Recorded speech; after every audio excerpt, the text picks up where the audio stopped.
Good afternoon. This is Dan, your payroll man with Landmark Payroll, and this is my second podcast in a series of 12.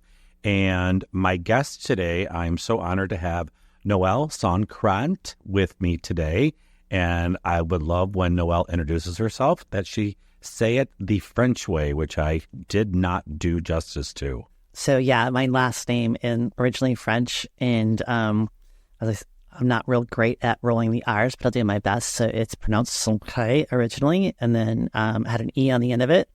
And then it got Americanized, and we dropped the E, and now it's Soncrant. Well, I love it, and I'm going to try to say Soncrant as much as I possibly can because I cannot twirl my R's either. It was pretty good. Much better than mine. Thank you.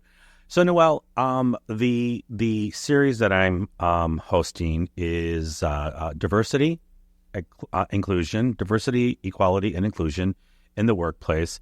And do you feel that it exists today, and has it gotten better perhaps in the last 20 or maybe even 30 years?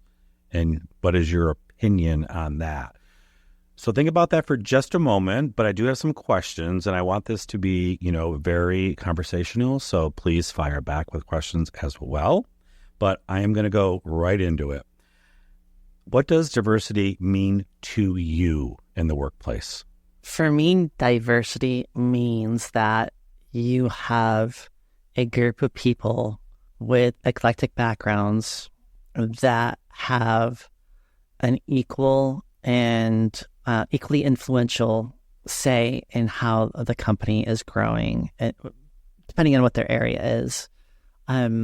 But also that it's a comfortable place for people. It's a safe place for people. And I don't always like to use the word safe because I think that sometimes gets bad connotation. Because there are expectations. You have a job. You have a job to do no matter who you are and what your background is, and you have to perform at that level.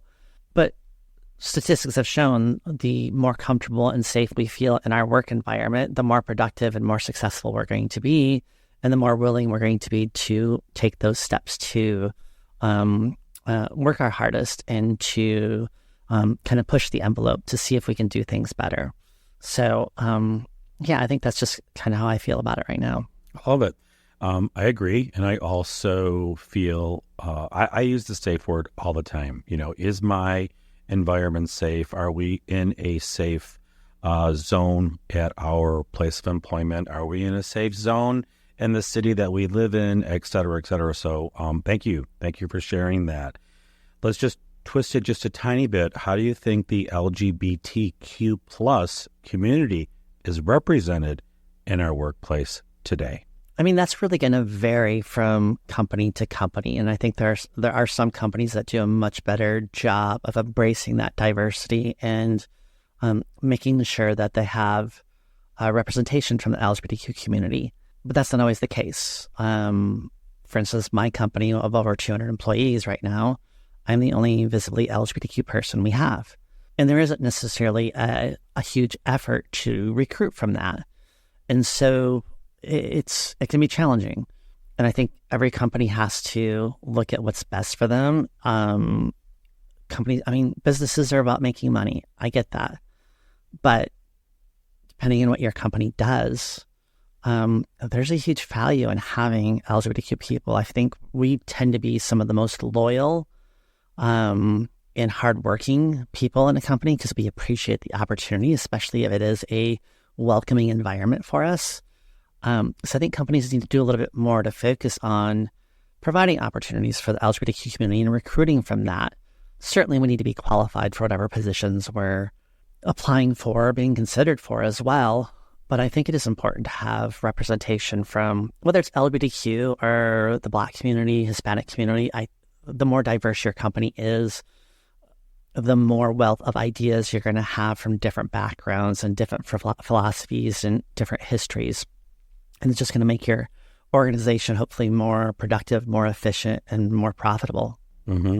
I'm curious, you mentioned you're one of 200 employees in your company. Roughly. Yeah. Okay. I don't know the exact number, but and I think it's about that. you're the only one. Yeah.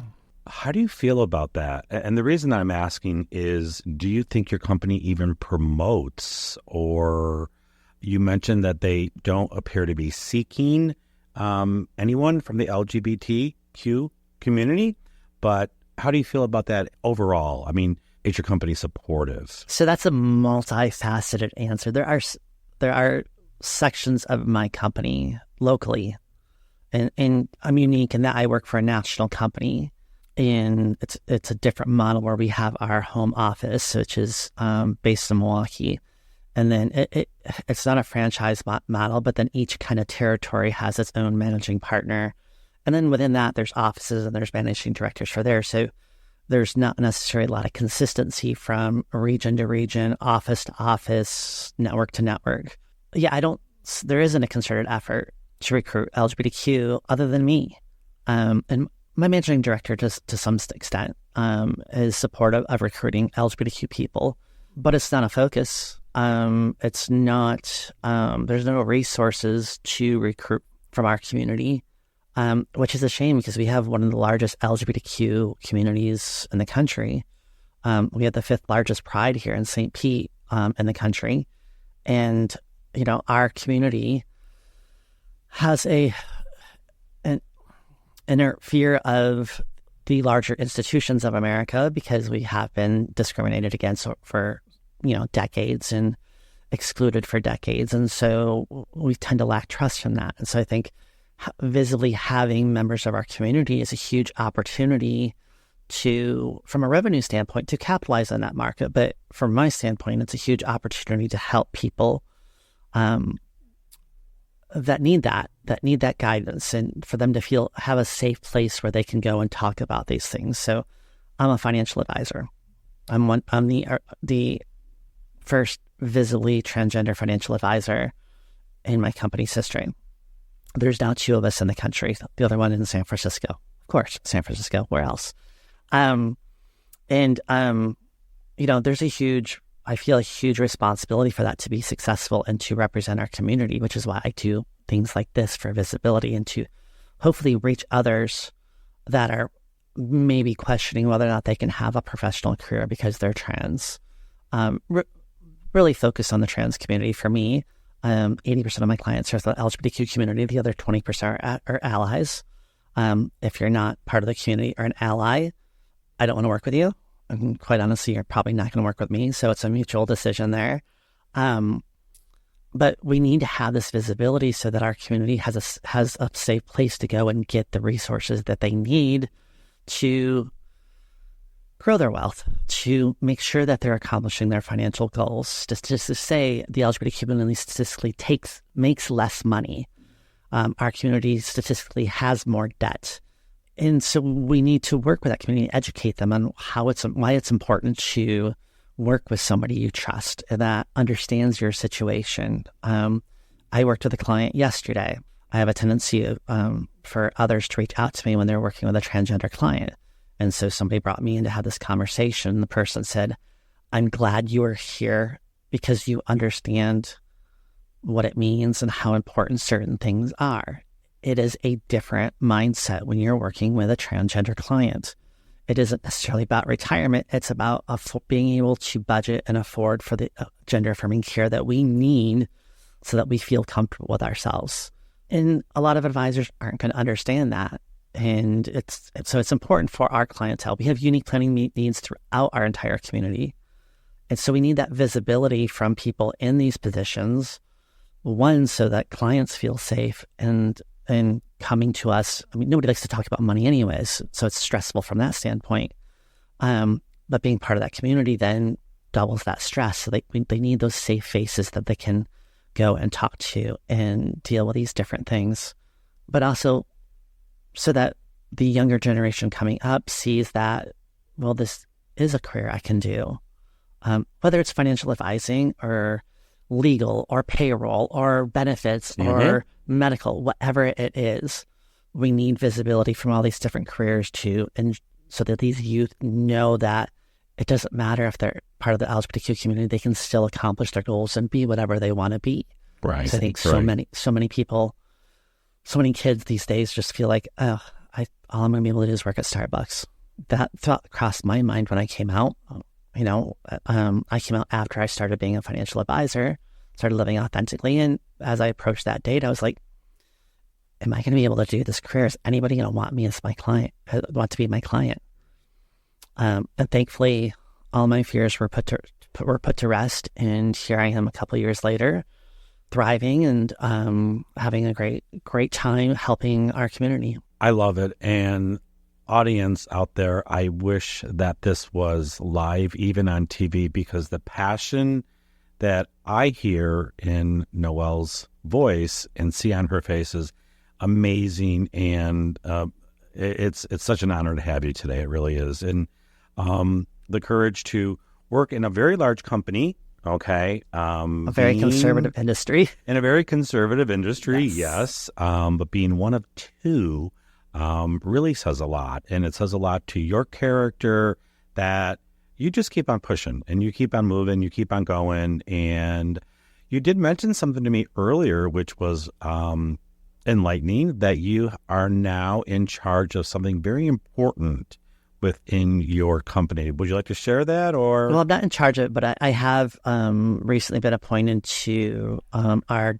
diversity inclusion field advisory council. So it's a group of people that are part of different communities that come together and really help guide our company in developing diversity inclusion policies and efforts. And so I will be, being the first transgender financial advisor, it opens up a lot of opportunities for me to be a part of these different things. And so I'm really looking forward to that and making sure that we have a say in what's happening with our organization and how to better serve the trans community and recruit the trans community, because we go through a lot. We're fighters.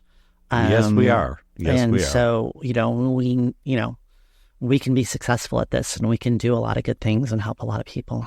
I love it. And I can't wait for maybe a year to go by and we sit down here again in perhaps February of 2025 to discuss the accomplishments that you've done or made with this to the council. So kudos to you and congratulations. Thank you. And I hope I'm along for the ride so I get to hear all about the good that you bring to this new organization or this new opportunity. Thank you. I was looking for the correct word, but I'm so tickled that you're doing that.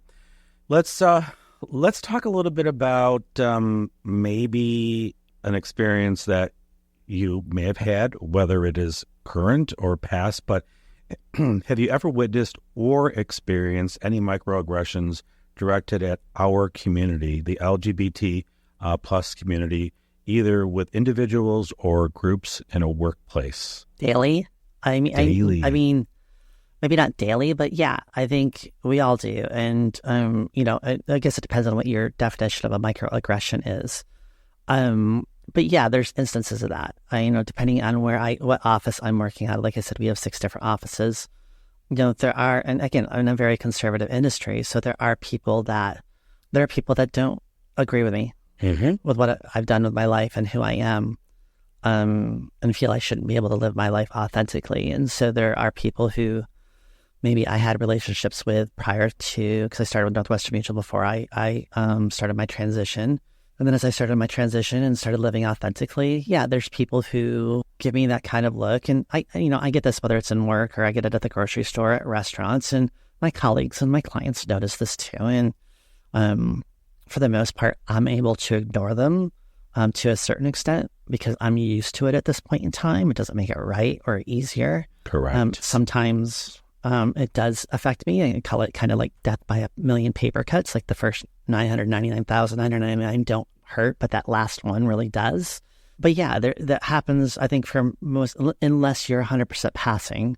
And as happy as I am with my progression, there are still times where I think most people can tell that I am transgender.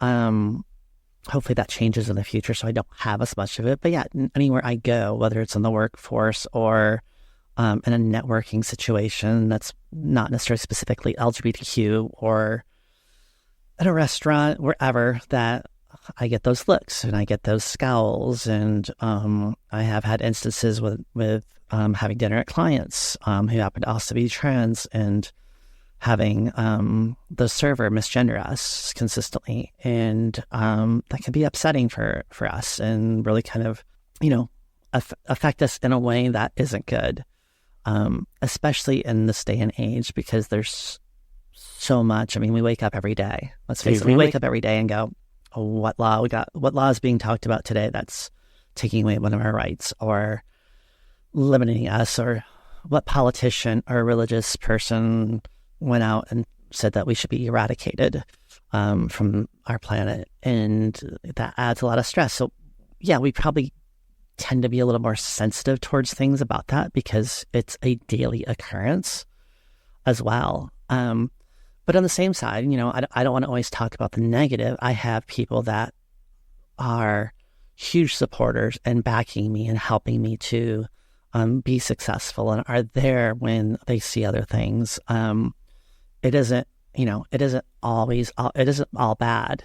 It tends to be a minority of people, but those minority of people can really make a big impact on how we're seen and how we're accepted within an organization.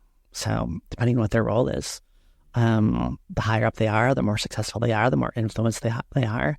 We had an incident last year. So our company on an annual basis has an annual meeting.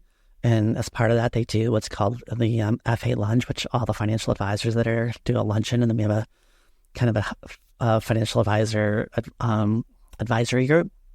And they answer questions. And the first question was from a older white man that's been in the business for every years. And we happened to do these in June, July. And he was like, it's like the first week in June. He's like, why am I already getting this pride crap emails?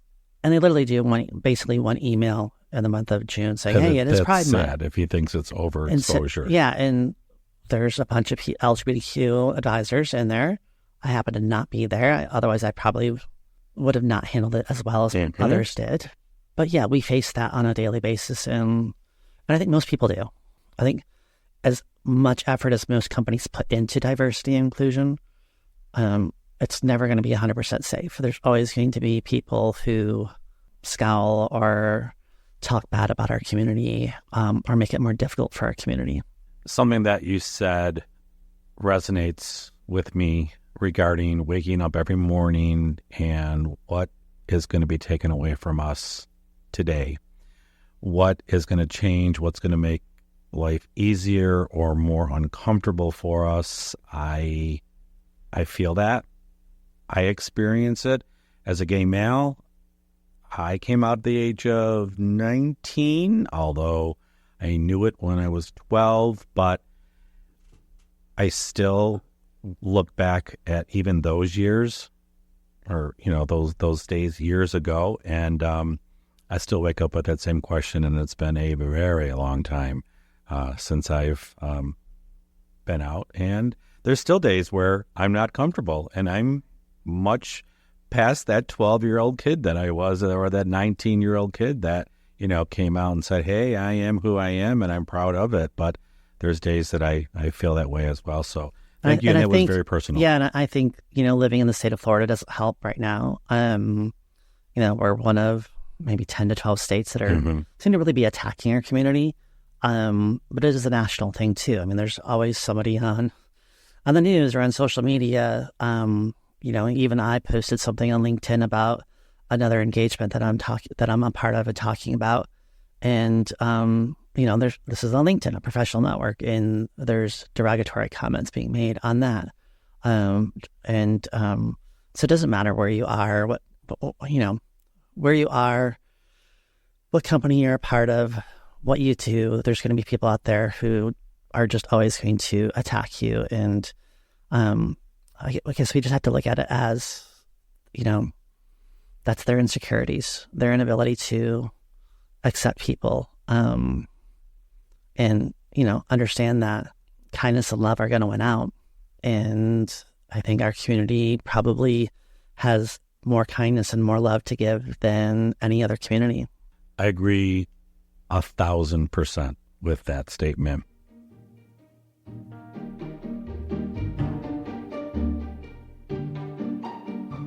Hey there, I'm Joy Rose, the founder of the Museum of Motherhood. We are aiming to be Florida's top women's museum, if not their only women's museum, with a focus on women, mothers, and families. We invite you to join us during our hours, and please see more about Mom on our website, www.mommuseum.org. First, fabulous, and local. Please join us soon.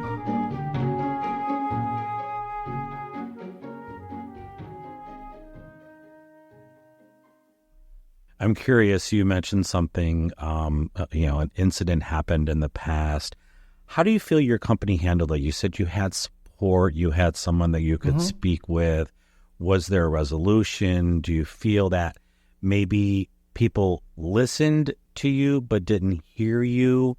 So I wasn't there for that one. So, Okay. But there was definitely an uproar within our community, and we have an amazing DEI group in our company, and the person that leads that is just an incredible human being. I always kind of laugh, being the first transgender financial advisor. I kind of have like the bat phone to the DEI council. Like I can pick up the phone and boom, they're there and what's going on. And so there has been a few things where I have called them. And generally, they're going to handle it very professionally. They had conversations with when those incidents happen. Depending on the severity of it, people have been let go from their positions. Not necessarily in this case because it wasn't anything attacking any individual. It was just more of questioning why they're receiving this email. So I feel like we get a ton of support, and I know I get a ton of support directly from my managing director. I get a ton of support from other advisors and other leaders that are part of our LGBTQ community, and I get a ton of support from our DEI staff and department. And so I feel good about the efforts we're trying to make. But as I said, we're a huge company. It takes time. It takes a lot of time to keep chipping away at that. And you have to be resolute in what we're doing, determined to make sure we make those changes. And yeah, we have to do it in the right way, because it needs to be more about having the right conversations and not attacking. I think kind of, a negative of our community is we tend to a lot of times take offense and then attack.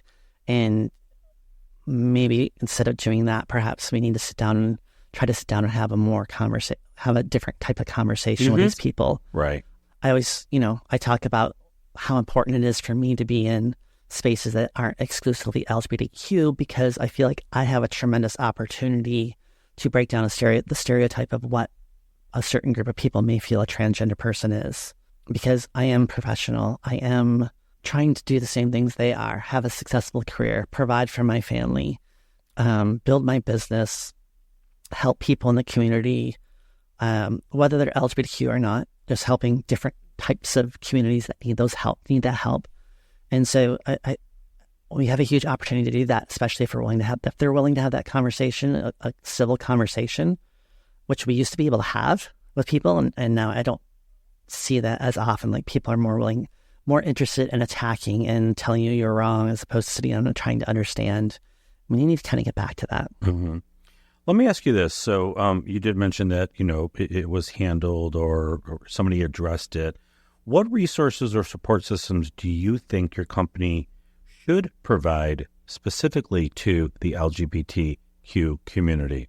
Funny you asked that, because I'm actually working on a few things right now, especially for us locally, because there are offices that when I go to, I'm not as comfortable. Like, it does create anxiety. And so we have a Pride at NM group. So I work for Northwestern Mutual, and we have a Pride at NM group, and then we have Pride ambassadors. And so these are people that are visible in each office, so that if we do have LGBTQ staff, me, or clients in our case, that are there, they visibly see this. And some of our offices do a much better job of that than others. Our New Tampa office is fabulous. Our Clearwater office is fabulous. St. Pete is fabulous. I always feel comfortable going to those places.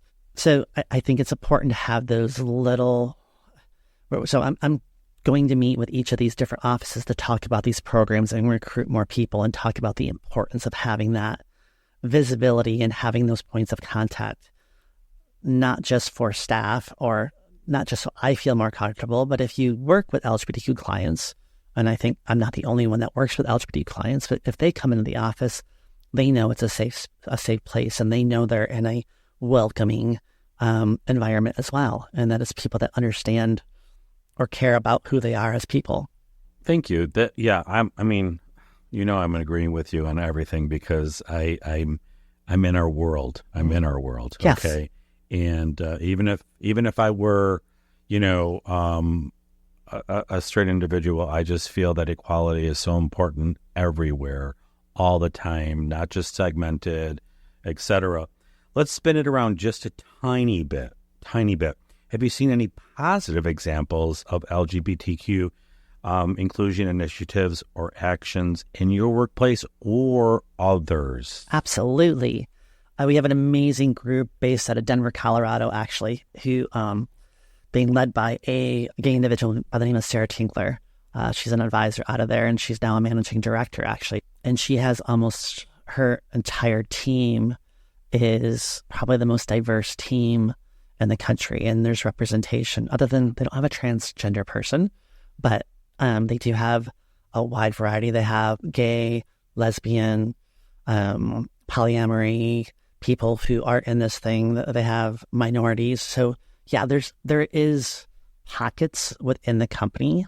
And again, because just the way our company is set up is that each office is pretty independent of how they want to structure things. As much as the recommendations trickle down from our home office, it's still up to the managing partners and managing directors to take those and embrace those. And so, so I think that's a great example of, and they're showing that the company can be profitable from having that type of diversity and having that inclusion amongst our advising staff and support staff. And I mean, let's face it, that's what companies want to see is profitability. Of course. And if they start seeing profitability, they're going to put more resources into it. And so there is some responsibility on our part to prove that we can be successful, prove that reaching out to our community and helping our community is going to help the company overall. And I think we're starting to do that, and there's more pockets. We actually last year, our diversity inclusion staff on our first, two things. For the first time ever, our LGBTQ advisors and staff were included in our multicultural affinity summit. So each year, our company does summits for, they do a women's summit and they do a multicultural affinity summit. And for the first time last year, the LGBTQ community was invited to attend the multicultural affinity. I love it. I love summit. it. Additionally, later on in the year, they put on their first Together with Pride. So this was exclusively for LGBTQ advisors and staff. And they flew us up to Milwaukee, which is where our home office is. And it was 2 days of community and learning and understanding each other. And really, really energized us and felt like they were listening and they want us to grow and they want to recruit more people. So yeah, it's so easy to focus on all the negative things that happen, which are typically individuals and not the company as a whole. Right. And we need to be able to separate that and see all the positive things that people behind the scenes are working for. I love hearing that. I also love the fact that I think you truly are the right person to lead this initiative. I'm not leading it. I'm just part of it. I say that you're leading it because I'm impartial and I should say partial to you. And I think that your strength is going to bring this council together, and it is going to open up the doors to so many more opportunities within your company. And, again, I know I've said it before, but kudos to you because we need more. We need more we need more of our community to feel comfortable wherever they work. I don't care whether it's Burger King, whether it's a gas station, whether it's, a huge corporate business such as Amazon or, Tesla, whatever. I think that there has to be a comfort level to be said to be had when walking into a workplace. And I agree because, and I think there's camaraderie among that. I think we recognize that each other when we go to other businesses and kind of a stupid example of that is I went to a firehouse subs to pick up subs one day, and one of the people making the sandwiches was trans, and we made eye contact and we just smiled at each other and talked to she made sure that she's like, "What's your name, hon?" And told her my name. She made sure my order got through really quick and got done right, and just showed appreciation for each other and being able to see each other in, of all places, a firehouse subs. And it brought a smile, I think, to both of our faces and made us both feel more comfortable in that setting. Because you don't know when you walk into a business, are they going to kick you out or are they going to serve you? And that's becoming more prominent in a bigger discussion of whether, I think, Tennessee just created a law that now you don't have to marry same-sex couples. If you're an officiant, you can still get, they're not prohibiting you from getting a marriage license. But if you're somebody that performs ceremonies, you can say no to people that are of the same sex. Well, that is indeed sad. And of course, I will never go down the political road, but, that is all politics. And hopefully we'll be able to make changes someday through our actions and contributions and, in our unity. So thank you. To that point, I don't think it should be a political conversation. Yeah, I know. Unfortunately, it starts, it starts that way, but we can extinguish it. Right. We can, hopefully break down the walls, break down the barriers. Let's hope so. I hope so too.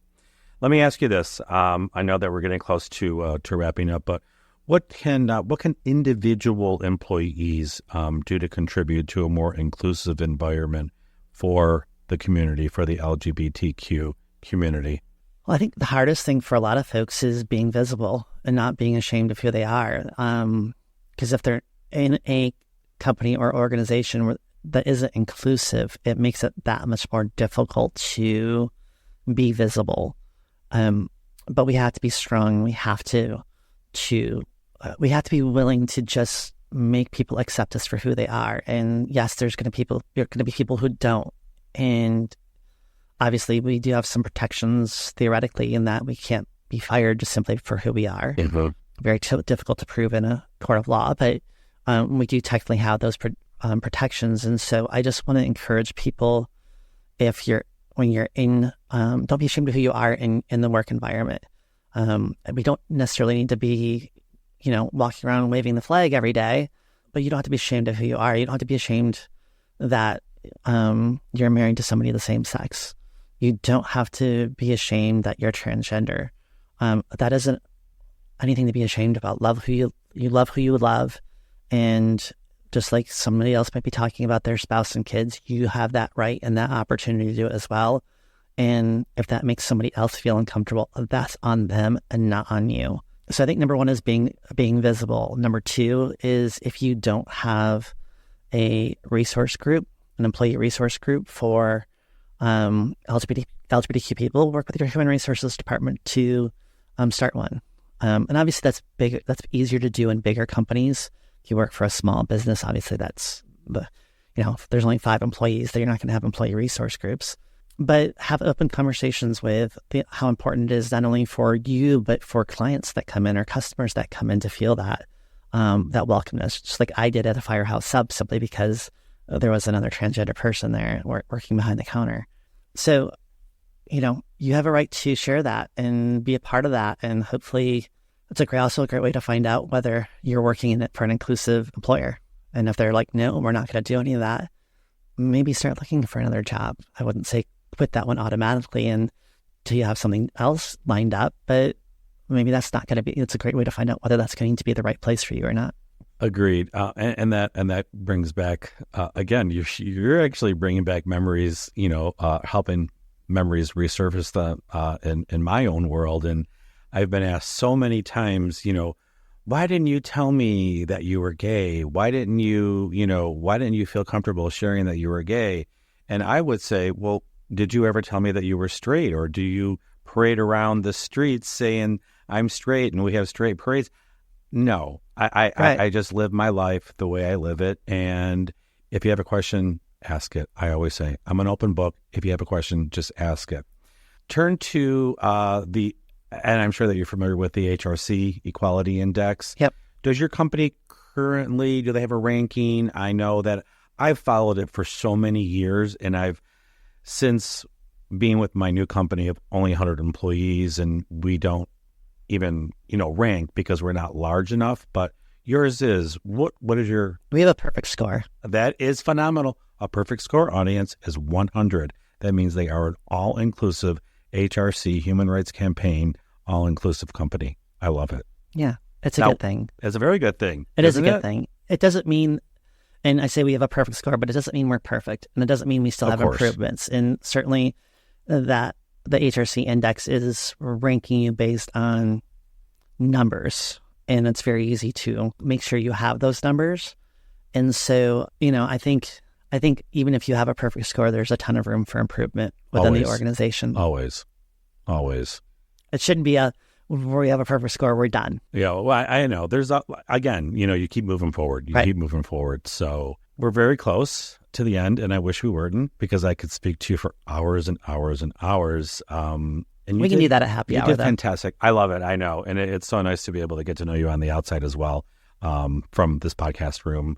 But anything that you want to ask me? Are there any questions? I don't usually end before the time is up. I could keep on talking and talking. So, you mentioned you're with a smaller company, and so you have a completely different perspective probably on some of these things, because I'm guessing you don't have a DE, a diversity inclusion staff that are putting programs and thinking about ways to make people more inclusive. So how does your company, if we have, this is Sun Leaders, so there's small business owners and small business leaders that are listening to this. And my perspective is coming from a company of several tens of thousands of employees. So from a smaller company perspective, and in your experience, what can these smaller businesses do to create a more inclusive environment, especially if, they only maybe have one or two employees that are like that? Right. Well, again, my company, 100 employees. I am the only out gay individual. I haven't, sought out other individuals from the company to even ask, but it's unique in our company because we are incredibly diverse with our staff. Again, I can't speak of if there are other, people in the LGBTQ community.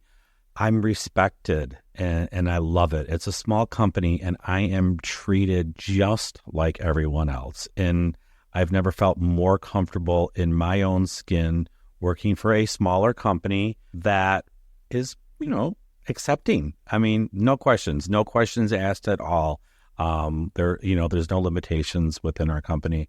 I don't know if maybe it's because I'm one of the highest performers. I'm not gonna say it is because of that, but I walk this earth saying that I am me. And if you don't like that, then you don't have to like me. Yeah. I always think a good measurement of how inclusive a company is if there are individuals that are LGBTQ. And it's unique because when you look at diverse communities, you don't, if you're black, you're black. People know you're black. If you're Hispanic, people can typically tell you're Hispanic. If you're female, people are typically going to tell you're female. We seem to be the only diverse group where we have to out ourselves for being who we are. And if we have members of our community who are afraid to come out at work because of fear of retribution or lack of promotion or things like that, then I think it's up to the company to understand that they still have work to do. And they may not know that, and that's where that courage to, yes, I am who I am. This is who I am. Accept me or I'll go elsewhere. Right.